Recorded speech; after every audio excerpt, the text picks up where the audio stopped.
स्मृतापि तरुणातपं करुणया हरन्ति नृणाम् अभङ्गुरतनुत्विषां वलयिताशतैर्विद्युतां कलिन्दगिरिनन्दिनी तटसुरद्रुमालम्बिनी मदीयमतिचुम्बिनी भवतु कापि कादम्बिनी। तत्र रसगङ्गाधरस्य पाठक्रमे प्रथमानने पाठः इह प्रवर्तते, यत्र असंलक्ष्यक्रमव्यङ्ग्यध्वनौ रसादिध्वनेः निरूपणं जायमानमस्ति। तदङ्गतया रसानां भावानां भावशान्त्यादीनां च निरूपणं कर्तव्यमासीत्। तत्र भावशान्त्यादीनां निरूपणे अस्माकं पाठः प्रवर्तते। प्राक्वर्तिनि पाठे अस्माकं विचारः आसीत् यत् पण्डितराजः भावशान्त्यादिध्वनिषु भावप्राधान्यमेव मनुते, यतोहि तत्र भावस्यैव प्राधान्येन व्यङ्ग्यत्वं भवति, न तथा शान्त्यादेः। शान्तिः, उदयः, सन्धीयमानत्वम् अथवा शबलत्वम्, एते सर्वे पदार्थाः प्रकारतया तत्र भासन्ते। प्राधान्येन व्यङ्ग्यो भवति भावः, अमर्षादिः भावः कश्चित्, यही बात चल रही थी। तो उसमें पहले आपको ये बताया था कि अभी जो इससे पहले पाठ था कि किस प्रकार से अगर आप दूसरे आचार्य हैं वो ऐसा कहेंगे कि नहीं, भाव की प्रधानता नहीं है, शांत्यादि की ही प्रधानता है, तो किस प्रकार से जो काव्य नहीं है, जो काव्य भावध्वनि के हैं, भाव शांति आदि के हैं, उनमें भाव शांति आदि नहीं हो सकेगी, क्योंकि वहां पर शांति आदि क्या है, वाच्य है, लेकिन भाव जो है वो व्यंग्य है। ठीक है, इस प्रकार से तो यदि शांति आदि वाच्य हो गई हैं और आप वाच्य शांति आदि को ही, माने शांति आदि की प्रधानता मानते हैं, व्यंग्य भाव की प्रधानता नहीं मानते हैं, तो शांति आदि की वाच्यमानता की दशा में फिर वहां पर ध्वनि व्यवहार उन शांति आदि को लेकर के नहीं हो पाएगा। ऐसा हमारा पाठ चल रहा था। ठीक है, ये जो दो पद्य है ना, उषसि प्रतिपक्ष नायिका और क्षमापणैक पदयो पतति प्रिय, इन दोनों स्थल में, ये दोनों स्थल क्या है, ध्वनि काव्य, भाव शांति और भावोदय के काव्य हैं। लेकिन अगर आप शांति की प्रधानता मानते हो अथवा उदय की प्रधानता मानते हो, भाव की प्रधानता नहीं मानते व्यभिचारी की, तो इन दोनों ही स्थलों में भाव शांति और भावोदय नहीं होंगे, माने ये दोनों ही काव्य भाव शांति और भावोदय के नहीं होंगे भेद। ठीक है, और अब यहाँ पर हमने आपको बताया था कि यहाँ तक बात हो गई थी कि किस प्रकार से अन्वय भी नहीं हो सकता है, ये भी बता दिया था पिछले पाठ में। आज का जो पाठ होगा वो होगा, अभी तक जो आपको बताया वो ये बताया कि जहां पर भाव शांति भावोदय है, माने जो काव्य भाव शांति और भावोदय के हैं, वहां पर अव्याप्ति होगी अगर आप इस प्रकार से भाव शांति और भावोदय का निरूपण करते हैं तो। लेकिन अब पंडितराज बताएंगे कि जो अगर आप इस प्रकार से लक्षण करते हैं तो जो अकाव्य हैं, माने भाव शांति और भावोदय के लक्ष्य नहीं है, ऐसे भी काव्य आपके मत से भाव शांति और भावोदय के काव्य होने लगेंगे, अर्थात अतिव्याप्ति भाव शांति और भावोदय आदि के लक्षण की होगी।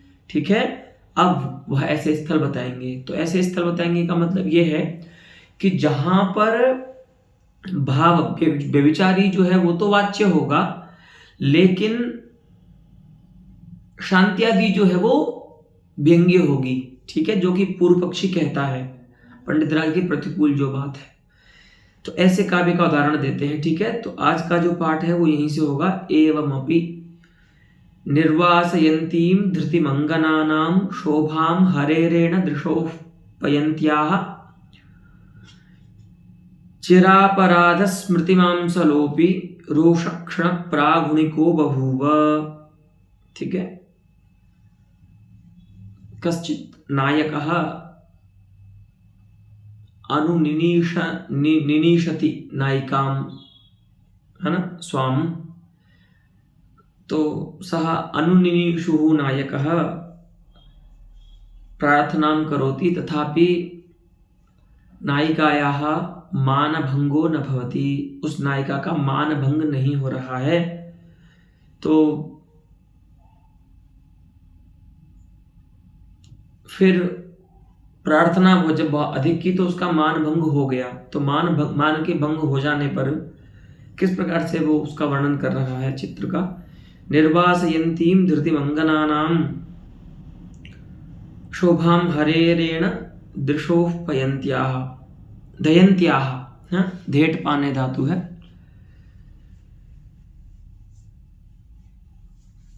चिरापराध स्मृतिमांसलोपि रोष क्षण प्रागुणिको बभूव। क्षण प्रागुणिकः, ठीक है, अर्थात क्षणावस्थाई इत्यर्थः, ठीक है। अर्थात जो उस नायिका का रोष था, तस्याः रोषः क्रोधः अमर्षो वा क्षण प्रागुणिकः बभूव, ठीक है। अर्थात अचिरस्थायी अजायत, थोड़ी देर वाला हो गया, अर्थात नष्ट हो गया, ठीक है। तो यहाँ पर अमर्ष रूप भाव की शांति का वर्णन हो रहा है, देखिए। लेकिन अब इसका पहले अर्थ जान लीजिए। तो अंगनानाम धृतिम निर्वासयन्ती, है ना,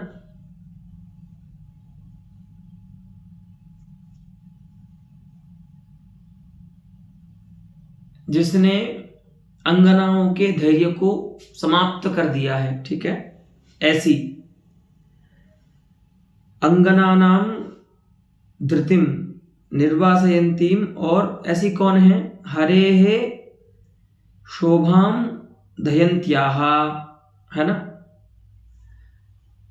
भगवान कृष्ण की जो शोभा को, अर्थात मूर्ति को जो धारण कर रही है, ठीक है। दयन्त्याः अर्थात धेट पाने धातु है, उससे क्षत्रिय प्रत्यय होगा, षष्ठी के एक वचन में रूप बनेगा दयन्त्याः, अर्थात पिबन्त्याः, जो नयनों से भगवान कृष्ण की शोभा का पान कर रही है, इसीलिए कैसी है, अंगनाओं के धृति को निर्वासित कर रही है, अर्थात उसको देख करके अंगनाओं का जो धैर्य है ना वो समाप्त हो जा रहा है, क्योंकि भगवान कृष्ण को देख करके अंगनाओं जो गोप स्त्रियां थी उनका धैर्य समाप्त हो जाता था, ठीक है। तो इस प्रकार से एण दृशः, एणो नाम मृग विशेषः, एण होता है एक विशेष जाति का मृग, है ना, तस्य दृगिव दृक् यस्याः सा एण दृक् तस्याः एण दृशः, अर्थात विशेष जातीय का मृगाक्ष्याः, ठीक है, तस्याः नायिकायाः मानिन्याः चिरापराध स्मृति मांसलः, चिरापराधः, ठीक है, चिरम यथा स्यात् तथा अपराधः चिरापराधः। तो ऐसा नहीं है कि अपराध आजकल का है नायक का, ये बहुत बड़ा अपराध है और बहुत पुराना अपराध है। तो अपराध जितना पुराना होता जाता है उतना बढ़ता जाता है उससे जो रोष है, ठीक है।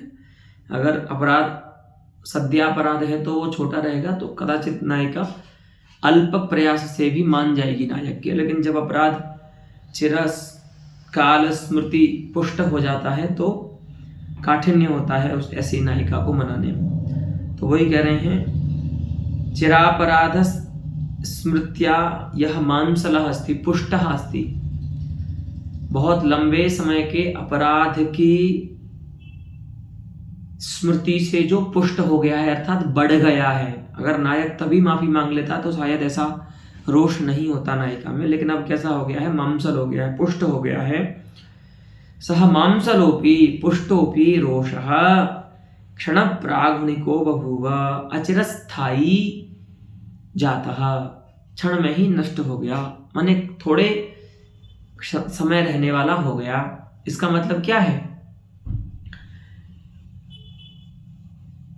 कि नष्टः, ठीक है। लेकिन यहां पर देखिए रोष रूप जो माने अमर्ष जो व्यभिचारी भाव है वो तो उक्त है यहां पर, लेकिन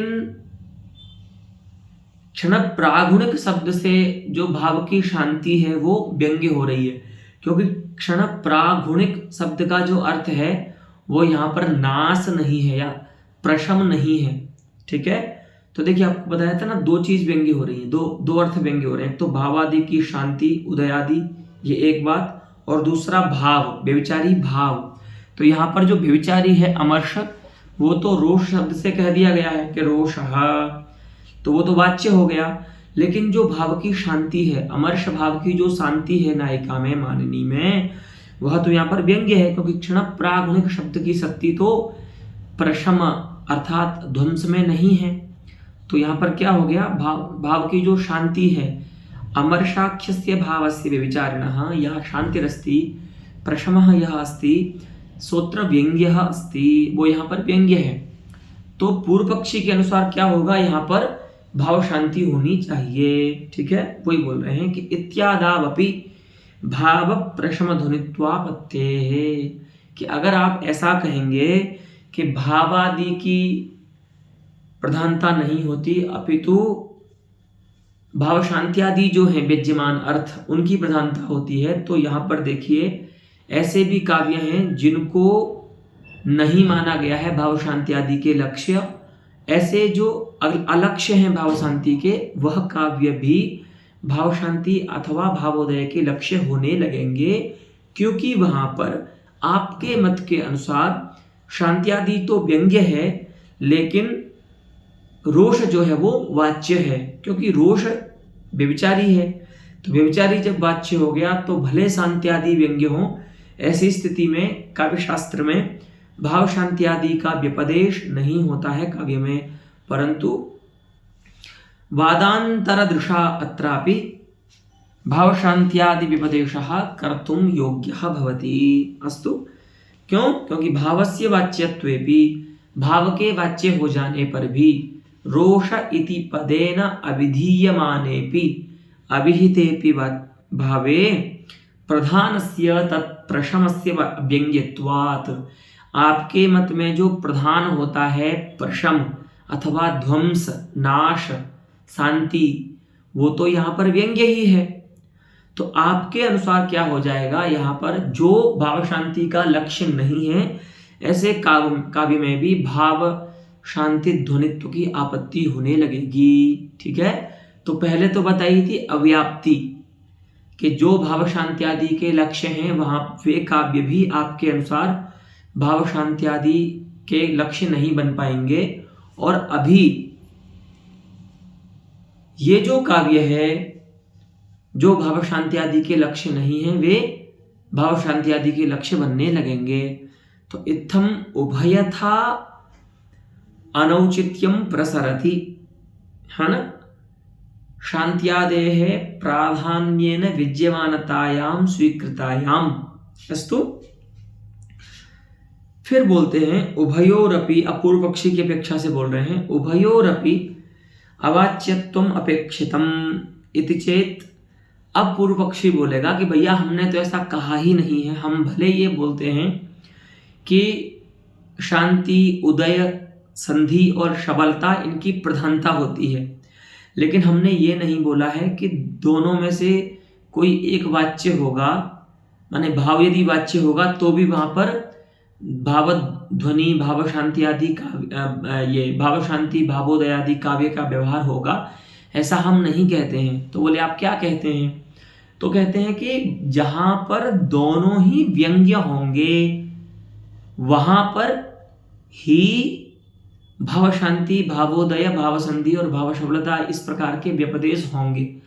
भले हम शांति, सबलता, संधि और उदय की प्रधानता मानते हैं, फिर भी हम ये शर्त रखते हैं कि वहां पर भाव जो व्यभिचारी है और शांति आदि जो है उन दोनों की विद्यमानता होनी चाहिए। अगर एक भी वाच्य होता है तो ऐसी स्थिति में वे जो काव्य हैं वे भाव शांति आदि के लक्ष्य नहीं बनेंगे। तो यहाँ पर तो आपने जो उदाहरण दिया है अभी, निर्वासयन्तीं धृतिमंगनानाम, अत्र यद्यपि प्रधानस्य भाव प्रशमस्य विद्यमानता अस्ति, व्यंग्यत्वम अस्ति, तथापि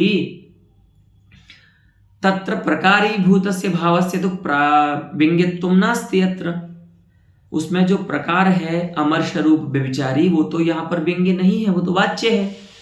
तो हमारा जो नियम है वो तो यहाँ पर प्रवृत्त नहीं हो रहा है, तो फिर हमारा जो लक्षण है भावध्वनि का, ये भाव शांति का, वो कैसे जाएगा? वही बोल रहे हैं उभयोरपि। उभयोरपि माने भावस्य व्यभिचारिणः और शांत्यादेः उभयोरपि अवाच्यत्वम् अपेक्षितं भवति। दोनों की ही अवाच्यता अर्थात व्यंग्यता अपेक्षित होती है। तो यहाँ पर क्या है, दोनों की व्यंग्यता नहीं है, क्योंकि यहाँ पर केवल जो है वो व्यभिचारी की इसकी रोष की ही, प्रशम की ही व्यंग्यता है, रोष की व्यंग्यता नहीं है, वो तो वाच्य ही है। तो व्यभिचारी के वाच्य हो जाने से यहाँ पर ये जो काव्य है वो भाव शांति का लक्ष्य नहीं बनेगा। इत्थम समाधित्सुः पूर्व पक्षी ब्रूते तत्र उच्यते इति चेत। अगर आप ऐसा कहेंगे तो पंडित राज उसमें भी शंका देते हैं। नारायण। प्रागुक्त पद्यद्वये शमत्व उदयत्वाभ्याम शमोदययोः वाच्यत्वात् अनुदाहरणत्वापत्तेः। देखो भैया, आपने जो समाधान दिया ना, उससे निर्वासयन्तीं धृतिमंगनानाम इस स्थल में तो समाधान हो जाएगा कि आप दोनों के व्यंग्य होने पर ही, माने व्यभिचारी और शांति आदि दोनों के व्यंग्य होने पर ही भाव शांति आदि व्यपदेश करेंगे, तभी उसको आप भाव शांति कहेंगे। लेकिन हमने जो पहले दो उदाहरण दिए हैं ना, क्षमा पढ़ई के इत्यत्र और उषसी प्रतिपक्ष, है ना, नायिका इत्यादि स्थल में जो दोनों ही ध्वनि भाव शांति और भावोदय के लक्ष्य हो रहे थे काव्य, उन दोनों में समस्या हो जाएगी इस समाधान से। बोले कैसे? क्योंकि देखिए वहां पर क्या है, दोनों ही स्थलों में समत्वेन रूपेण शमः वाच्य अस्ति। ठीक है, समत्व रूप से सम वहां पर वाच्य है और उदयत्व रूपेण उदयः तत्र वाच्यः अस्ति। आप क्या बोल रहे हो कि दोनों ही वाच्य नहीं होने चाहिए, लेकिन हम ये कह रहे हैं कि दो ऐसे, कई ऐसे स्थल होते हैं भाव शांति भावोदय भाव संधि आदि के, जहां पर शांति उदय संधि आदि वाच्य होती हैं, फिर भी वहां पर भाव शांति आदि का व्यपदेश किया जाता है। तो आपने जो समाधान दिया है कि उभयोः व्यंग्यत्वम् अपेक्षते, तादृशम समाधानम तत्र युक्ति मयम न भाति कुत्र यत्र शांत्यादि ही वाच्यः अस्ति। तो हमने पहले जो दो उदाहरण दिए वहां पर एक जगह शम जो है भाव का ध्वंस वो वाच्य हो रहा है, और एकत्र उदय रूपेण उदयत्वेन रूपेण भावस्य उदयः उत्पत्तिः यत्र वाच्य अस्ति, तादृश स्थले इदं समाधानम न युक्ति पूर्णम भाति। ये समाधान वहां पर युक्त नहीं होगा, तो ये आप मत बोलिए। तो बोलते हैं कि ठीक है, हम तो समाधान यही रखेंगे कि यत्र उभयोः नाम व्यभिचारिणः तच्छान्त्यादेश्च अवाच्यत्वं भवति, अर्थात व्यंग्यत्वं भवति, तत्रैव भावशान्त्यादि व्यपदेशः साधीयान् भवति इति अस्माकं समाधानम एतावस्थं तिष्ठति। तो बोले उन दो उदाहरणों में क्या करोगे?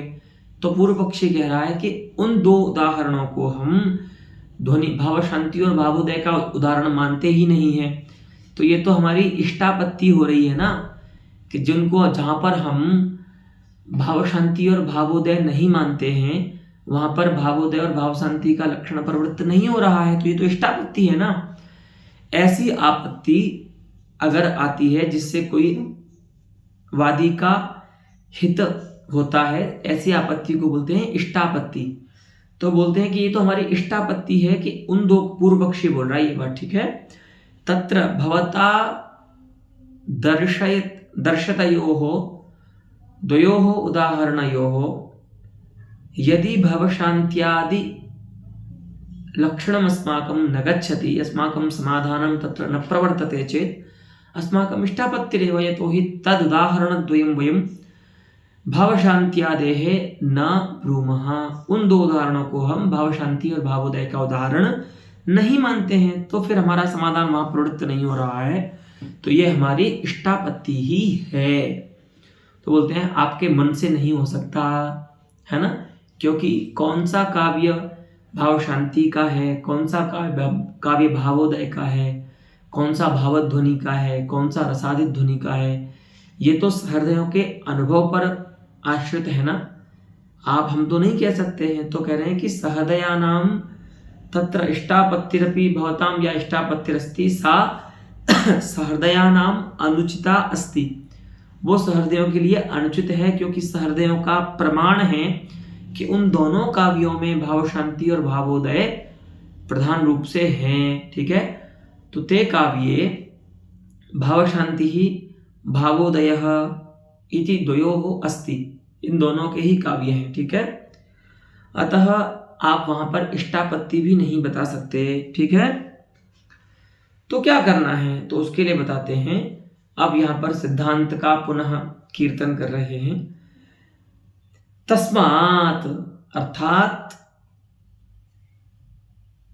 भाव शांति भावोदय भाव संधि भाव सबलतासु अपि भावस्य प्राधान्येन वर्तमानत्वात् भावध्वनित्वमेव पारमार्थिकमिति अनया वचसा सिद्धान्तयति। ठीक है, तस्मात् भाव प्रशमादिस्वपि, ये जो भाव प्रशमादि भेद है ना चार, उनमें भी प्राधान्य से प्रधान रूप से भाव का ही चमत्कार होता है। ठीक है, क्योंकि भाव ही जो है 33 जो व्यभिचारी हैं उनमें से ही किसी अन्यतम भाव का जो है प्रधान रूप से व्यंग्य होने के कारण चमत्कार होता है। इसीलिए प्रशमादेस्तु उपसर्जनत्वम, तो वहां पर जो प्रशमादि हैं वो तो प्रकार हैं, गौण हैं। ठीक है, उसमें विशेषण है भाव में। तो तस्य प्रशमादेः अर्थात प्रशमस्य उदयस्य संधेः शबलतायाश्च गुणीभूतता अस्ति। ये तो गुणीभूत है, प्रकारता अस्ति। कुत्र प्राधान्येन व्यज्यमाने भावे, प्रधान रूप से व्यंग्य जो भाव होता है उसमें जो शांति उदय संधि और सबलता है ये तो प्रकार बन जाती हैं। यही सिद्धांत है। अतो न तस्य वाच्यता दोषः, इसीलिए उसकी वाच्यता में, किसकी वाच्यता में, संधि आदि की वाच्यता में। देखिए इसीलिए क्या होता है, देखिए जो अप्रधान है ना उसकी वाच्यता होने पर दोष नहीं होगा, क्योंकि ध्वनि काव्य की व्यवस्था जब हम बनाते हैं तो यही कहते हैं कि जो प्रधान है वह वाच्य नहीं होना चाहिए। ठीक है, तो हमारी व्याख्यान के अनुसार व्यभिचारी की प्रधानता होती है तो वो तो वाच्य है नहीं। हाँ, उसमें जो विशेषण होता है शांति उदय संधि अथवा सबलता, वो तो विशेषण है, गौण है, उसमें प्रकार है, अप्रधान है। तो यदि वो वाच्य हो तो उसकी वाच्यता से कोई दोष भाव शांति भावोदय भाव संधि भाव सबलता आदि काव्यों में नहीं आता है। वही बोल रहे हैं, अतो न तस्य, तस्य अर्थात प्रशमादेः वाच्यतया न दोषः, प्रशमादि की जो वाच्यता होती है उससे कोई दोष नहीं आता है। अर्थात यदि व्यभिचारी व्यंग्य हो रहा है और उस व्यभिचारी की शांति उदय संधि अथवा सबलता व्यंग्य भी हो रहे हैं, वाच्य भी हो रहे हैं, तो भी ऐसे काव्य को आप भावोदय भाव संधि आदि कह सकते हैं। ठीक है, लेकिन ऐसे काव्य को आप भावोदय भाव संधि भाव शांति नहीं कह सकते जहां पर शांति आदि तो भले व्यंग्य है लेकिन व्यभिचारी वाच्य हो रहा है। जैसे आपको बताया ना, निर्वासयन्तीं धृतिमंगनानाम इत्यादि को। ठीक है, अतो न तस्य वाच्यता, तस्य नाम प्रशमादेः, प्रशमस्य शान्तेः उदयस्य सबलतायाश्च वाच्यतया दोषः न भवति, यतोहि तस्य प्रकारता भवति, क्योंकि उन शांति आदियों की व्यभिचारी जो विद्यमान है प्रधान रूप से उसमें प्रकारता होती है। तो प्रकार वाच्य हो जाए, प्रकार के वाच्य होने से कोई दोष नहीं होता। ठीक है, उसकी ध्वनिता में। इदम पुनर्भावध्वनिभ्यो भावशांत्यादि ध्वनिनाम चमत्कार वैलक्षण्ये निदानम। हाँ, अब देखिए कि जब दोनों ही स्थलों में भाव की ही प्रधानता है ना भाई, भावध्वनि जब काव्य होगा कोई भावध्वनि का, तत्रापि भावस्यैव प्राधान्यमस्ति।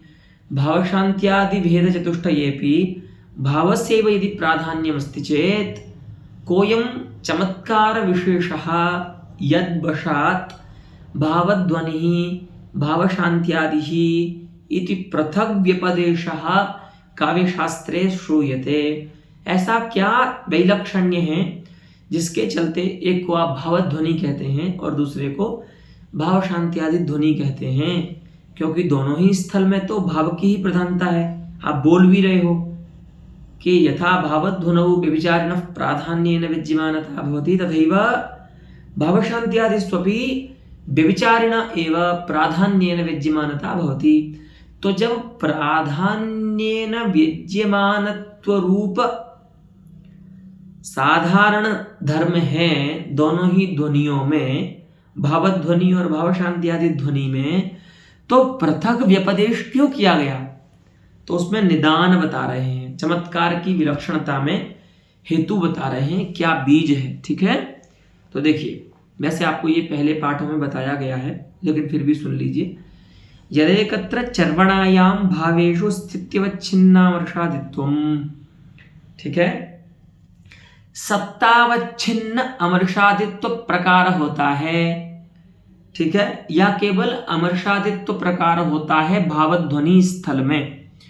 अर्थात ऐसे समझिए कि यदि भावध्वनि का स्थल है, मान लीजिए कोई व्यभिचारी भाव है, वो प्रधान रूप से व्यंग्य हो गया, तो वहां पर आप भावध्वनि कहते हैं। ठीक है,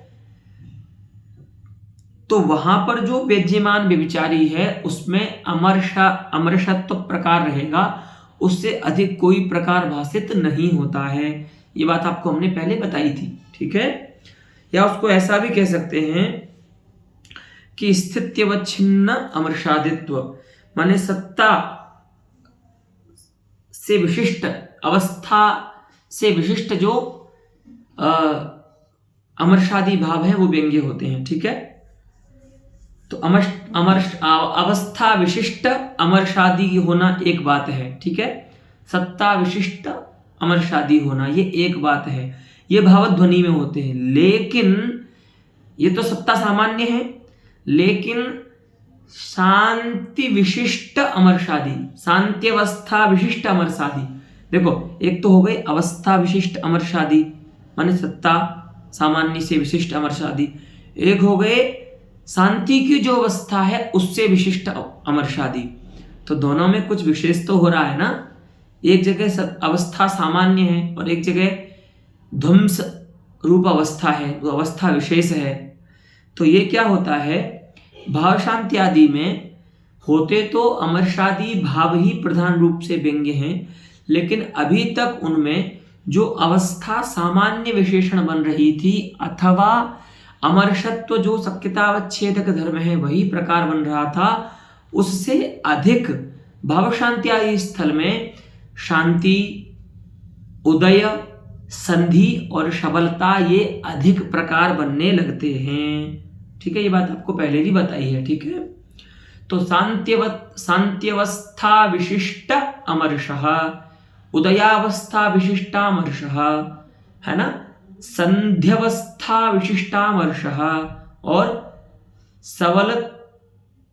सबलतावस्था विशिष्टामर्षः।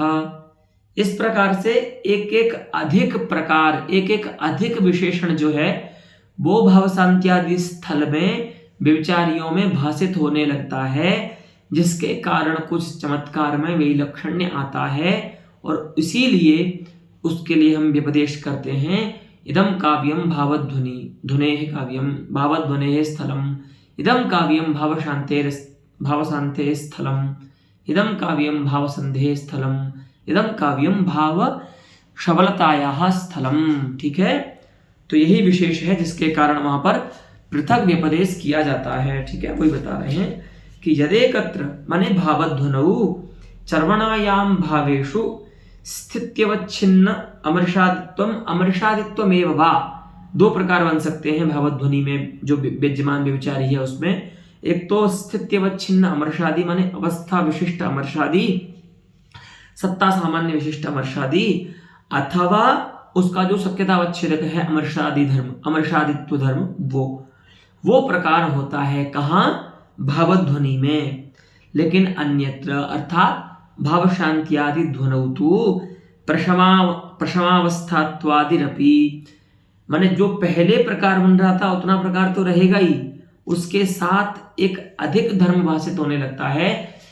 प्रशमावस्थात्व, उदयावस्थात्व, है ना, संध्यावस्थात्व, शबलतावस्थात्व, ये अधिक धर्म भाषित होने लगते हैं, जिसके कारण चमत्कार में विलक्षण्य उत्पन्न होता है और उस ध्वनि के लिए पृथक व्यपदेश भी किया जाता है। अस्तु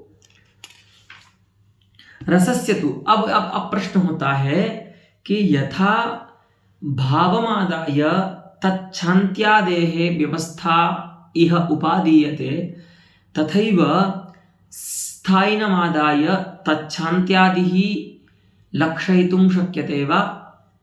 जैसे अपने भाव के लिए बोला भाव शांति, भाव संधि, भाव, ऐसे ही स्थायी संधि, स्थायी उदय, स्थायी शांति ऐसा बोल सकते हो क्या? यानी रस शांति, रसोदय, अथवा रस संधि और रस सबलता ऐसा बोल सकते हैं क्या? तो बोलते हैं नहीं, ऐसा नहीं बोल सकते। रसस्य तो स्थायी मूलकत्वात् प्रशमादेः असंभवः। भैया रस जो होता है वह तो स्थायी मूलक होता है ना, माने स्थायी ही रस रूपता को प्राप्त करता है ना, तो और जो स्थायी होता है उसमें तो उत्पत्ति आदि संभव नहीं है, उसका तो ध्वंस संभव नहीं है ना, वो तो वासना रूप धर्म होता है ना चित्त का, तो उसका ध्वंस, उसका उदय ये संभव नहीं है। इसीलिए कह रहे हैं कि रस जो होता है वह स्थायी रूप होने से उस रस में प्रशमोदयादि संभव नहीं है। और यदि आप मानते भी हो तो ऐसे स्थायी के अनुभव में कोई चमत्कार नहीं होगा जो उत्पन्न हो रहा है या नष्ट हो रहा है। ठीक है, संभवेवा न चमत्कारः इति इति कृत्वा अस्मात् कारणात् स न विचार्यते, अर्थात रसस्य प्रशमादि ही न विचार्यते। रस में इस प्रकार की संभावना नहीं करनी चाहिए कि रस शांति ही, रसोदयः, रस संधि ही, रस शबलता इत्यादि, इसीलिए हम यहाँ पर उसका विचार नहीं कर रहे हैं। अस्तु, अब इसका आप अब देखिए, आप याद कीजिए रस निरूपण के आरंभ में उपोद्घात में ही क्या वर्णन करते हैं कि एक प्रतिज्ञा की थी, है ना, कि उपपादयिष्यते च स्थाय्यादीनामपि संलक्ष्यक्रम व्यंग्यत्वम, है ना, ये प्रतिज्ञा की थी। अगर आपको याद हो तो, कि अभी तक तो आपने क्या पढ़ा है कि जो रसादित ध्वनि होता है वह असंलक्ष्यक्रम व्यंग्य ही होता है, लेकिन पंडित राज ने ऐसा बोला कि स्थायी आदि भी माने रसादित ध्वनि भी संलक्ष्य क्रम व्यंग्य रूप से ध्वनित होता है। ये हम आप आगे उपादन करेंगे। तो तामेव प्रतिज्ञां स्मरन् इह ग्रंथम करोति पंडितराजः। ठीक है, उसी प्रतिज्ञा के फलस्वरूप यहाँ से ग्रंथ करते हैं। सोयम निगदितः सर्वोपि रसादिलक्षणः व्यंग्य प्रपंच स्फुट प्रकरणे अस्मिन् स्फुट प्रकरणे, है ना, इस स्पष्ट प्रकरण में हमने क्या कर दिया है, रसादि रूप, रसादि स्वरूप जो व्यंग्य था उसका प्रपंच का विस्तार हमने यह अस्मिन् स्फुट प्रकरणे कृतः निगदितः, हमने उसको कह दिया है। किसको? रसादि ध्वनि के विस्तार को, उसके प्रपंच को हमने इस प्रकरण में कह दिया है। लेकिन हमने जो प्रतिज्ञा की थी अब उसके बारे में हमको थोड़ा बताना है कि कथम रसादि ध्वनिरपि संलक्ष्य क्रम व्यंग्यो भवितुमर्हति तस्य सर्वत्र असंलक्ष्य क्रम व्यंग्यता न भवति। तो तदर्थम अग्रे वदति झगिति प्रतीतेषु विभावानुभाव व्यभिचारिषु सहृदयतमेन प्रमात्रा सूक्ष्मेणैव समयेन प्रतीयते इति हेतुहेतुमतोः पौर्वापर्यक्रमस्य अलक्षणात् अलक्ष्यक्रमो व्यपदिश्यते। बहुत अच्छी बात पंडित राज बोल रहे हैं। देखिए आप लोग भी इससे थोड़ा रिलेट कर पाएंगे। देखिए जब तक हमको काव्य श्रवण अथवा काव्य की वासना नहीं होती है ना, तब तक क्या होता है, जो रसादि रूप व्यंग्यार्थ है ना किसी काव्य चित्र में, वो हमको स्पष्ट प्रतीत नहीं होता है, माने अविलंब प्रतीत नहीं होता है। ठीक है, आप में से जो लोग काव्य पढ़ते हैं, निरंतर जो काव्य पढ़ते हैं वो जानते होंगे। ठीक है, कि आपने जब पहली बार कविता पढ़ी थी उस समय आप जब व्यंग्य की समझने की आपकी स्पीड थी, और आज 4-5 साल बाद जब आपने कई काव्य पढ़ लिए, आज जब आप व्यंग्य समझ पाते हैं तो आप कितनी जल्दी। तो आप उन दोनों कालों को देखिए कि जब मैंने पहली बार काव्य पढ़ा था तो मुझे कितनी देर में व्यंग्यार्थ उपस्थित हुआ था, और आज जब मैं काव्य पढ़ता हूँ तो कवि का विवक्षित जो व्यंग्यार्थ होता है वो मुझे कितनी जल्दी उपस्थित हो जाता है। ठीक है, तो उसी के लिए बोल रहे हैं कि जहाँ पर शीघ्र ही प्रतीत हुए हैं, उपस्थित हुए हैं विभावानुभाव व्यभिचारी, उन व्यभिचारियों के शीघ्र प्रतीत हो जाने पर प्रतीतेषु सत्सु झगिति प्रतीतेषु सत्सु विभावानुभाव व्यभिचारिषु, विभावानुभाव व्यभिचारी के शीघ्र प्रतीत हो जाने पर। अभी तो क्या होता है, जब आप पहली बार काव्य पढ़ते हैं, अंकित जी तो आजकल खूब काव्य पढ़ते भी हैं, हम देखते हैं इनके स्टेटस, तो आप जब पहली बार काव्य पढ़ते हैं तब तो आपको विभावानुभाव व्यभिचारी की मीमांसा में ही समय लग जाता है। कोत्र विभावः व्यभिचारी अनुभावो वा इत्थं विभावानुभाव मीमांसायामेव भूयान् कालः अस्माकं भक्षितो भवति तेन तया मीमांसया। लेकिन जब हम पढ़ने लगते हैं तो जल्दी जल्दी हमको विभावानुभाव व्यभिचारी उपस्थित होने लगते हैं। तो जब शीघ्र विभावानुभाव व्यभिचारी उपस्थित हो जाते हैं, उनके बाद भी जो सहृदयतम होता है प्रमाता, ठीक है, इसलिए सामान्य सहृदय की बात नहीं कर रहे हैं, वयम एतावता सहृदयतमाः प्रमातारः न स्म, है ना। तो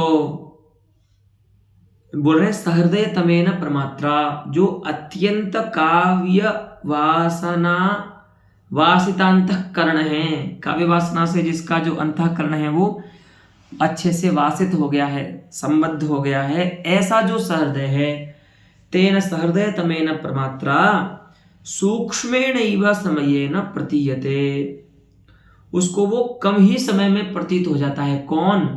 वह जो रसादि रूप अर्थ है ना व्यंग्य, वो बहुत कम समय में प्रतीत हो जाता है, क्योंकि उस सहृदय की जो वासना है काव्य पढ़ने की वो बहुत बड़ी है, बहुत दृढ़ है, इसीलिए उसको बहुत जल्दी व्यज्यमान जो रसादि रूप अर्थ है वो उपस्थित हो जाता है कि अत्र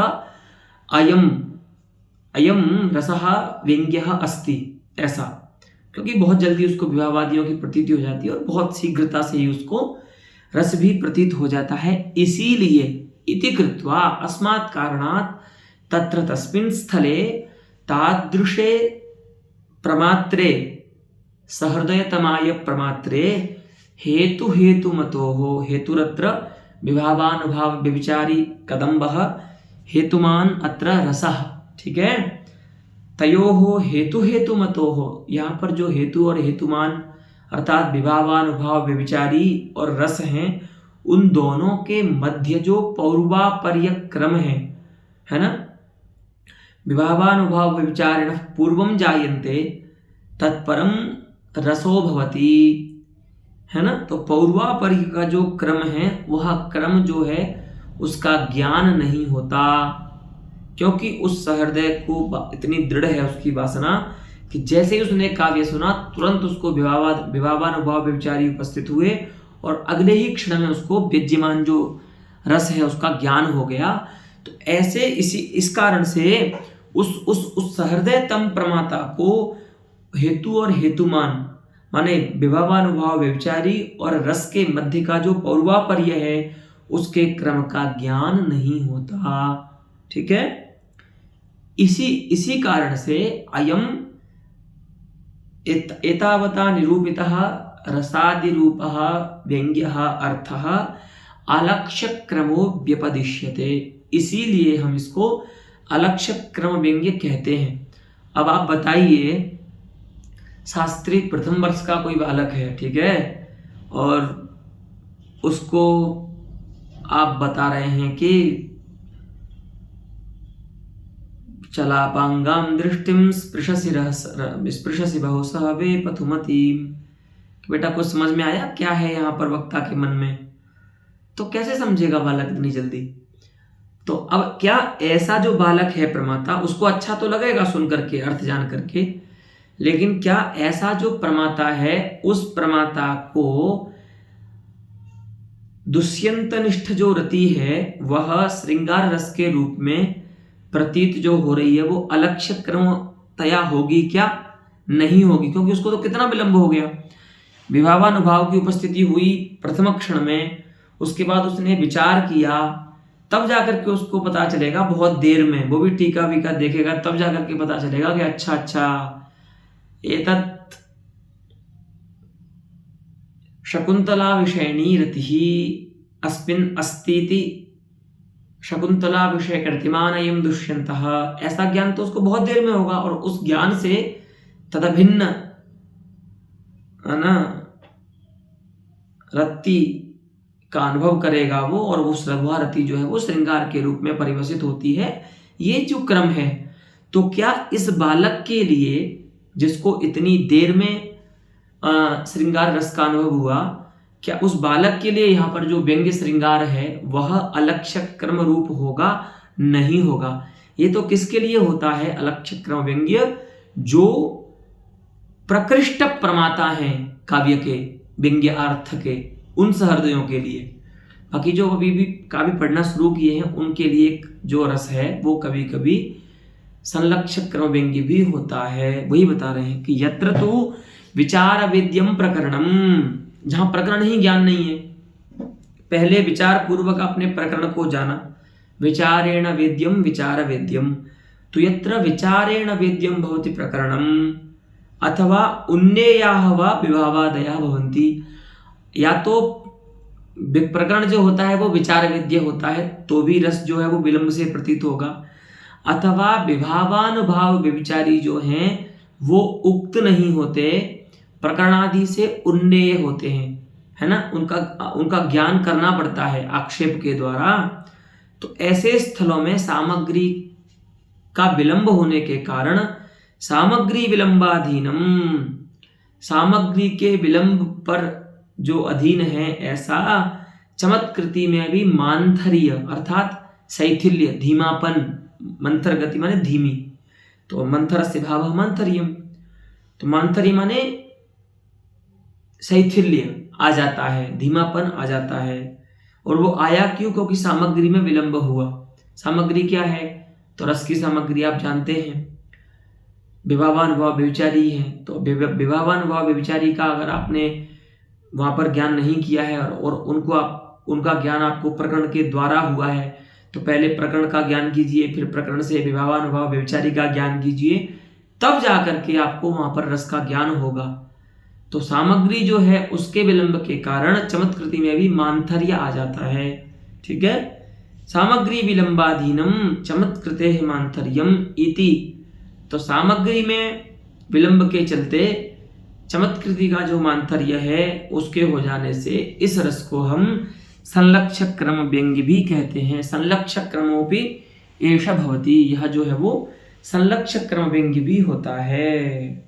ठीक है, तो आप लोग भी यह समझ लीजिए कि रसादि ध्वनि जो है वह सर्वथा असंलक्ष्य क्रम व्यंग्य नहीं होता है।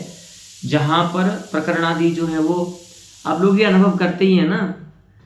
हम जब पढ़ते थे तो हमको लगता था, गुरुजी पढ़ाते थे कि रसादि रूप ध्वनि जो है वो मम्मट आदि के मत में कि वह तो असलक्षण क्रम व्यंग्य होता है, माने जैसे ही आपको विभावान हुआ, व्यभिचारी का ज्ञान हुआ, तुरंत आपको रस का ज्ञान हो जाता है।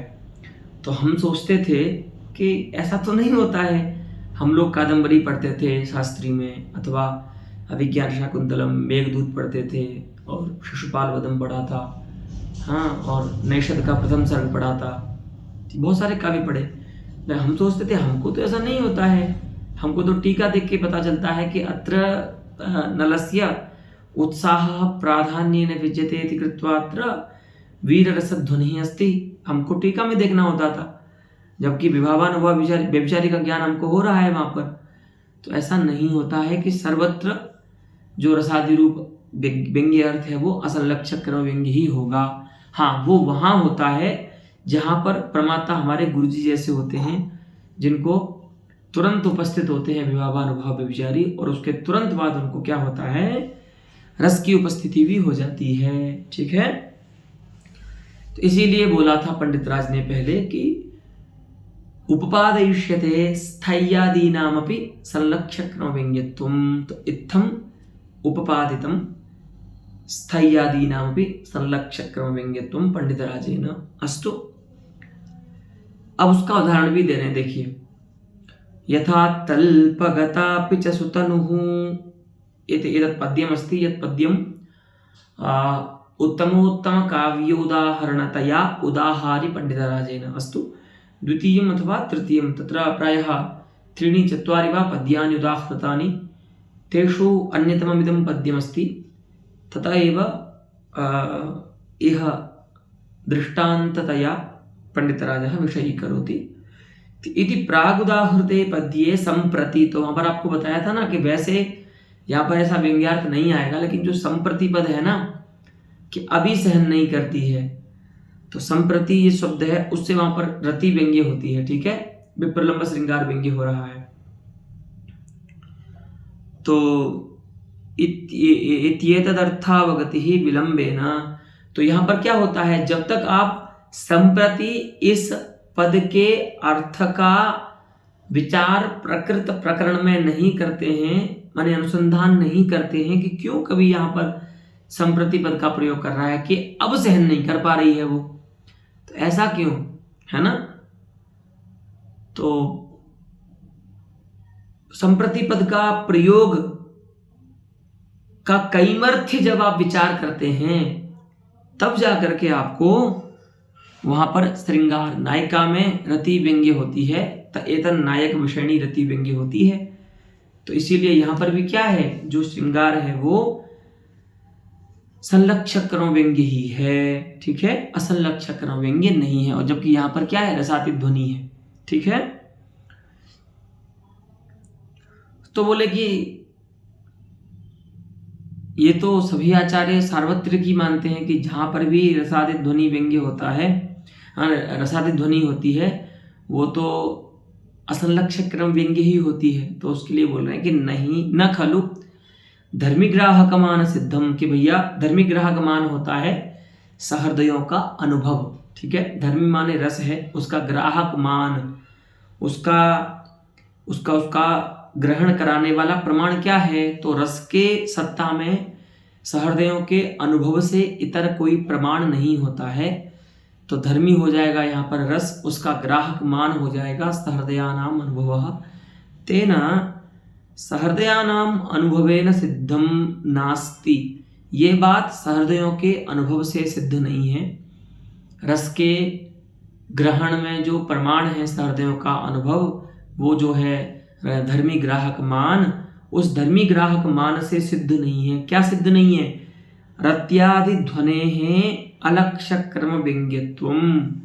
हमेशा रत्यादि ध्वनि जो है उसकी अलक्षण क्रम व्यंग्यता ही होगी, ऐसा सहृदयों के अनुभव से सिद्ध नहीं है। और रस की सत्ता में सहृदयों के अनुभव से इतर कोई प्रमाण भी नहीं है। तो जो कुछ भी रस के विषय में आपको कहना है, वह धर्मी ग्राहक मान जो है, अर्थात सहृदयों का अनुभव जो है, उसके आधार पर ही कहना होगा। और सहृदयों का अनुभव ऐसा कहता है कि क्वचित रसादि रूप जो अर्थ हैं वे संलक्षक क्रम व्यंग्यतया भी व्यंग्य होते हैं, संलक्षक क्रम रूपतया भी व्यंग्य होते हैं। जैसे हमने आपको बताया तल्पगतापि च सुतनुः, इस पद्य में संप्रति पद का जब हम अर्थानुसंधान करते हैं तो उस अर्थानुसंधान में जो विलंब आया वह तो विलंब का काल तो रहेगा ना मध्य में। आप जो बोलते थे कि नहीं, जैसे एक सूची जो होती है वो पत्रों में जब उससे वेद करते हैं तो प्रथम पत्र के बाद तुरंत ऐसा प्रतीत होता है कि उसने अंतिम पत्र में वेद कर दिया। तो वहां पर पौर्वापर्य का जो क्रम है सभी पत्रों में वेद का वो ज्ञात नहीं होता, लेकिन फिर भी क्रम तो होता है। लेकिन यहाँ पर तो ऐसा नहीं है भैया। संप्रति इस प्रयोग के कैमर्थ्य विचार में यावान कालः अतीतः सकालस्तु अस्त्येव खलु, अतः अत्र व्यंजक व्यंग्ययोः पौर्वापर्यक्रमस्य ज्ञानाभावो नास्ति, ज्ञानमेव अस्ति। ठीक है। और बोलते हैं अतएव लक्ष्य क्रम प्रसंगे, इसमें भी बोलते हैं। देखिए तो यहां पर कुमार संभव का ये पद्य है। देवर्षि नारद जी आते हैं प्रजापति दक्ष के पास और भगवान शिव के गुणों का वर्णन करते हैं। तो वहीं पर पार्वती जो है वे सुन रही होती हैं, तो अपने भावी पति की प्रशंसा सुन करके, उनके गुणों को सुन करके वो लज्जा को थोड़ा प्रस्तुत करती हैं, लज्जा व्यंग्य होती है उनमें। देखिए तो एवं वादिनी देवर्षौ पार्श्वे पितृधोमुखी लीला कमलपत्राणि गणयामास पार्वती। एवं वादिनी नाम एतस्मात् वाक्यात् प्राक् किंचित् वाक्यमस्ति देवर्षेः नारदस्य। तथा वादिनी सती देवर्षौ, देवर्षि के ऐसा बोलने पर क्या हुआ, पिता के पास पार्श्वे पितुः अधोमुखी सती, पिता के पास अपने मुख कमल को झुका करके लीला कमल पत्राणी, उनके पास जो कमल था लीला कमल जिससे वो खेल रही थी, उसको पार्वती गिनने लगी। सामान्य अर्थ है इस पद्य का। तो यहाँ पर देखिए लीला कमल पत्र की जो गणना है वो दोनों कारणों से हो सकती है। लज्जा के कारण भी हो सकती है। आपने देखा होगा कि लड़कियों के शादी की जब बात चलती है तो वो साक्षात तो नहीं सुन सकती है क्योंकि लज्जा होती है, तो क्या करती हैं, किसी बहाने से आती हैं, चाय का कप लेने आएंगी, है ना, कुछ नहीं है तो पेपर पड़ा है टेबल पे, पेपर उठाने आ जाएंगी, और किसी कारण से आकर के माने व्यापारांतरम नाटयन्त्यस्ताः स्वपति विषयणीं चर्चाम शुश्रूषन्ते। ठीक है, अपने पति की जो चर्चा है उसको सुनना चाहती हैं। ऐसे ही यहाँ पर तो वो क्या है, कुमारियों का स्वभाव भी होता है एक तो, और लज्जा के कारण भी लीला कमल पत्तों को गिन सकती है वो। ठीक है। हाँ, तो एक तो कुमारियों का स्वभाव होता है कि कुछ भी ऐसे ही बात करते करते कुछ भी इस प्रकार के अननेसेसरी काम करना, और अथवा लज्जा के कारण भी ऐसा कर सकती है। तो जो कोई भी बात हो वो बता रहे हैं। अत्र कुमारी स्वाभाव्याद अपि अधोमुखत्व विशिष्टस्य लीला कमलपत्र गणनस्य उपपत्त्या, क्योंकि यहाँ पर कुमारी के स्वभाव से भी, पार्वती भले ही नहीं चाहती शिव जी को, लेकिन चूंकि पार्वती कुमारी है और कुमारियों का ऐसा स्वभाव होता है कि वो इस प्रकार के अननेसेसरी कार्य जो है वो करती रहती हैं। तो कुमारी का स्वभाव होने के कारण अधोमुखत्व विशिष्ट लीला कमल पत्र जो है, जो लीला कमल पत्र की जो गणना है उसकी उपपत्ति हो जाती है। तो ऐसा जरूरी नहीं है कि पार्वती में लज्जा ही व्यंग्य हो रही है, शिव को चाहती है और शिव का प्रस्ताव शादी के लिए आया है तो उसको सुनकर के खुश हो गई, तो शर्म के मारे नजर झुक गई है और कमल के पत्तों को गिनने लगी पार्वती। ऐसा 100% नहीं है, कुमारी का स्वभाव भी होता है इस प्रकार से करना। तो इसीलिए क्या होता है, मनाग विलंबे ना, थोड़ी देर बाद लज्जा व्यंग्य होती है पार्वती में, जब आपको प्रकरण का ज्ञान हो जाता है, ठीक है। नहीं तो आपको, क्योंकि वस्तुतः मुख को नीचा करके कमल के पत्तों को गिनना ये केवल तभी संभव नहीं है जब कोई कन्या किसी पुरुष से या किसी अपने नायक से प्रेम करती है और उसका विवाह प्रस्ताव आया है, उसको सुनकर के ही ऐसा संभव नहीं है। लड़कियां इस प्रकार से खेल खेल में भी करती हैं सहज रूप से। तो इस प्रकार लीला कमल पत्र की जो गणना है उसकी उपपत्ति पार्वती जो कुमारी है उन कुमारी के स्वभाव से भी हो सकती है, इसीलिए थोड़ी देर से ये व्यंग्य होता है। कौन? लज्जा रूप जो व्यभिचारी है वो थोड़ी देर से व्यंग्य होगा। वही बता रहे हैं कि मनाग विलंबेन नारद कृत विवाहादि प्रसंग विज्ञानोत्तरम, है ना। तो आपने जब पूर्व रूप देखा इस काव्य का, एवं वादिनी से पहले के श्लोक पढ़े, जब आपको प्रकरण का ज्ञान हुआ, हाँ, तब आपको लगा कि अच्छा ये तो पार्वती के विवाह की वार्ता चल रही थी, इसीलिए पार्वती का मुख जो है वो झुक गया और वो लीला कमल के पत्तों को गिनने लगी। तो आपने प्रकरण को जाना ना पहले, तो उसमें विलंब हुआ कि नहीं? तो उसी छोटे से विलंब से क्या हुआ, नारद कृत विवाहादि प्रसंग, नारद के द्वारा किया गया है जो पार्वती के विवाह का प्रसंग, उस प्रसंग के विज्ञान के बाद, ये जान लेने के बाद, है ना, कि ये जो है वो नारद के द्वारा पार्वती के विवाह का प्रसंग लाया गया है, ऐसा जब आप जान लेते हैं सहृदय के रूप में, उस प्रसंग के विज्ञान के बाद ब्रीडायास चमत्कारात, तब जाकर के आपको ब्रीडा जो लज्जा है पार्वती में वो व्यंग्य होती है और वो चमत्कार को उत्पन्न करती है। तो अब आप बताइए कि आपने क्या पहले श्लोक को सुनकर के ही, एवं वादिनी देवर्षो, इस श्लोक को सुनकर के ही आपको ब्रीडाजन्य जो चमत्कार है वो हुआ क्या, कि पार्वती में लज्जा हो रही है? नहीं हुआ। पहले वो तो मैंने आपको बता दिया कि क्या बात चल रही है, नहीं तो अगर आपको मैं प्रकरण नहीं बताता तो आपको प्रकरण ज्ञान की अपेक्षा होती ना। तो प्रकरण ज्ञान आपको जितनी देर में हुआ उतना विलंब तो हुआ कि नहीं हुआ? जब आपने प्रकरण जान लिया तब आपको ये पता चला कि अच्छा, पार्वती के मन में जो, पार्वती ने जो मुख को झुकाया है, अधोमुखी जो हुई है वो लज्जा के कारण हुई है। तब जाकर के लज्जा जन्य चमत्कृति होती है, लेकिन उस चमत्कृति में मानथर्य तो आया कि नहीं आया? धीमी हुई कि नहीं चमत्कृति?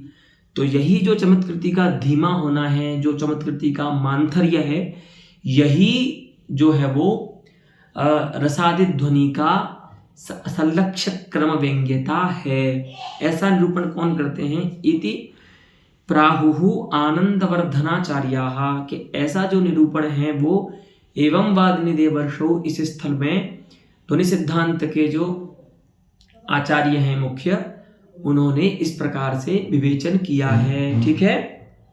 तो उनके मत में भी क्वचित रसादि ध्वनि संलक्ष्य क्रम व्यंग्यो भवति। और प्रमाण देते हैं, देखिए अब आचार्य अभिनव गुप्त का भी प्रमाण देते हैं कि रसभावादिरर्थो ध्वन्यमान एव न वाच्यः तथापि न सर्वोपि अलक्ष्य क्रमस्य विषयः। भैया जो रसादि रूप अर्थ है, रसभावादि जो अर्थ हैं, वो कभी भी व्यंग्य ही होते हैं हमेशा, कभी भी वो वाच्य तो नहीं होते हैं।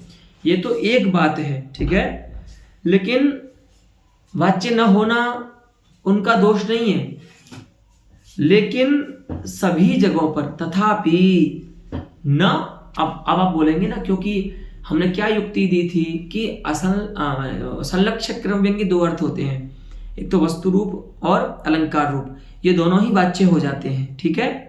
तो हमने ये युक्ति दी थी कि जो चूंकि वस्तु और अलंकार दोनों वाच्य हो जाते हैं, इसीलिए उनकी जो विद्यमानता है वह संलक्ष्य क्रमतया होती है, ये युक्ति दी थी। तो आचार्य अभिनव गुप्त कहते हैं कि नहीं, ऐसा तो नहीं है कि कभी भी रसभावादि रूप जो अर्थ हैं वो कभी भी वाच्य होंगे ऐसा तो नहीं है, फिर भी तथापि क्वचित न सर्वोपि, फिर भी सभी पूर्ण रूप से रसादि रूप जो रसभावादि रूप जो अर्थ हैं वो पूर्ण रूप से अलक्ष्य क्रम का विषय नहीं होते। अर्थात क्वचित ध्वन्यमानोपि रसादि रूपः अर्थः लक्ष्य क्रमतया प्रतीति विषयताम भजते। कहीं कहीं पर वो अलक्ष्य क्रम होकर के प्रतीत नहीं भी होता। ठीक है, ऐसा आचार्य अभिनवगुप्त का मत है। तो यत् प्रतिज्ञातं पंडितराजेन यत् नहीं सर्वदा स्थैयादीनाम् असंलक्ष्य क्रम व्यंग्यत्वं भवति तत्र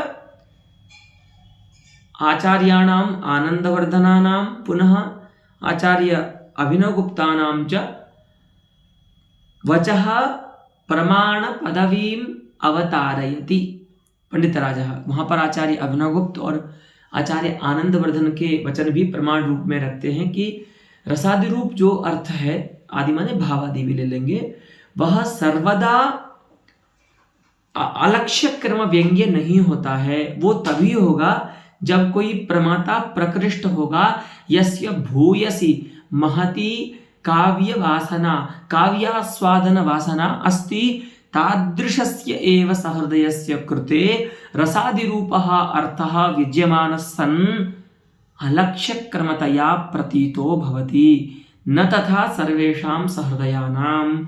अस्तु, एतावता एव अलम् अद्यतनपाठेन। पुनः विषयेऽस्मिन् इतोपि पाठः प्रवर्तते, स च आगामि विचारक्रमे अस्माभिरानेष्यते।